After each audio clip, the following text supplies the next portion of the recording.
પાવાગઢની આ 3 વાતો શું તમને ખબર છે? વીરેનના બધાને જય માતાજી.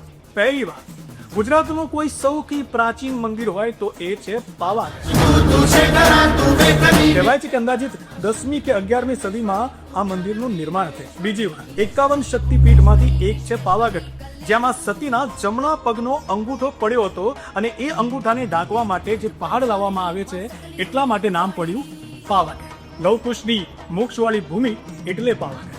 વિશ્વામિત્રીએ માં કાળકાની ત્યાં મૂર્તિ સ્થાપિત કરી હતી અને માં એમનાથી ખુશ થઈ અને એક નદીનું સર્જન કરે છે એટલે નામ પડ્યું વિશ્વામિત્રી નદી. ને ત્રીજી વાત, દુનિયાનું કહી શકાય કે સૌથી કોઈ ઊંચું મંદિર હોય માતાનું તો એ છે પાવાગઢ. જો ચાલતા જાઓ ને તો અંદાજિત 2500 જેટલી સીડી ચડો ત્યારે માતાના દર્શન કરો.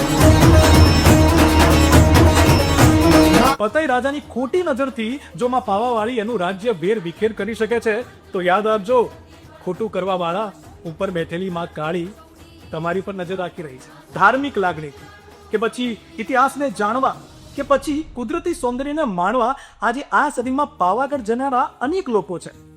એમાંથી તમે કયા?